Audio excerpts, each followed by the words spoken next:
Hey guys, getting the stove going this morning. It's pretty cold here, so getting a little fire going in there so we can get some heat in the garage. The Nashos are pretty cool. They got a blower on them, made to hook up to your ductwork if you have forced hot air, but works good in a area that it's in because it'll suck the cold air from the floor and it'll draw it right in through the stove, so it kind of just recirculates the air. Pretty cool. Anyways, not done with this yet. I made it out of copper only because that's a material that I had and it's the thickness that I wanted.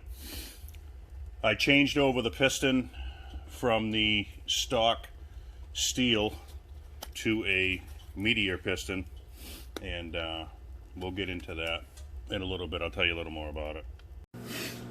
Okay, so if you remember from the last video, there's a little wear on the bottoms of the skirts here, and it was just moving a little bit in the cylinder, so I got a Meteor piston for it.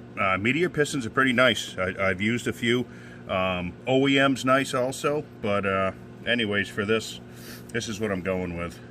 The piston is a little bit taller, so it hits the it won't turn over without a gasket. So again, that's where I made the copper one, only because this is about 20 thousandths thick. That's about what I'm figuring I need. I'll finish cleaning all this stuff up. It's kind of messy right now, and then I'll check it. The two pins here, if you can see, the Meteor one's pretty thick and beefy. The factory, I guess they would call that a tapered pin, I guess. But obviously the factory steel, the OEM one, is lighter than this one that came with the Meteor, so I am going to use this pin in there. Normally I'd probably get a new one, but it's going to be good enough. I measured them, they're the same size, so I'll use a tapered lighter pin. The Meteor piston, believe it or not, is actually lighter.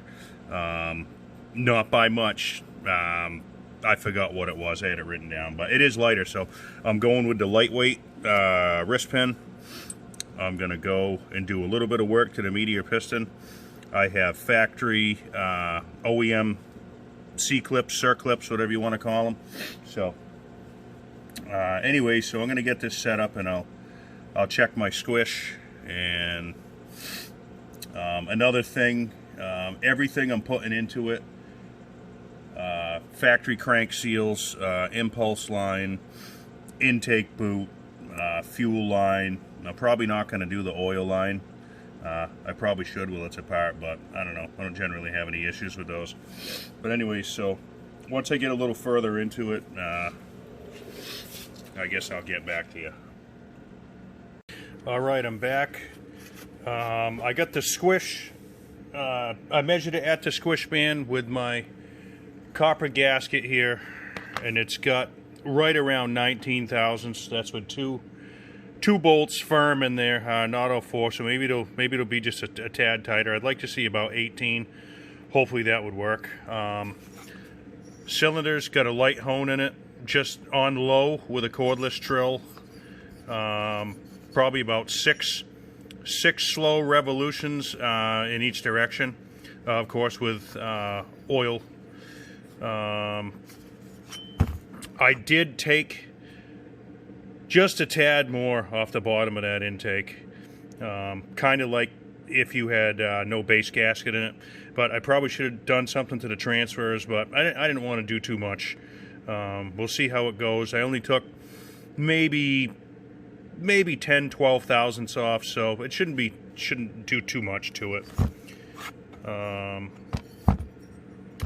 And that's about it. The piston I cleaned up. I did the usual.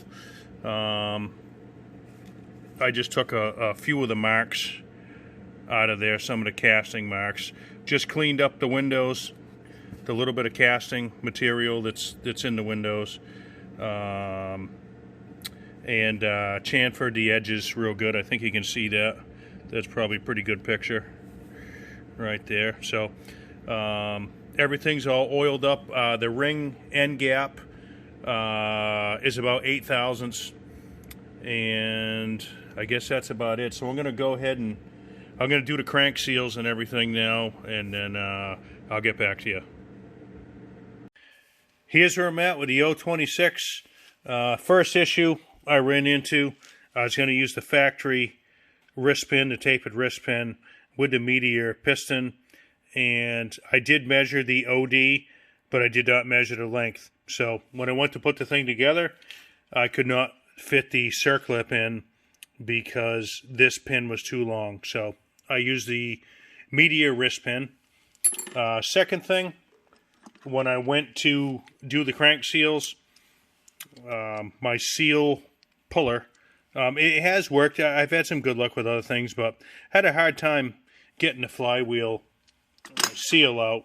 I did get it out, so I did both sides, PTO and flywheel.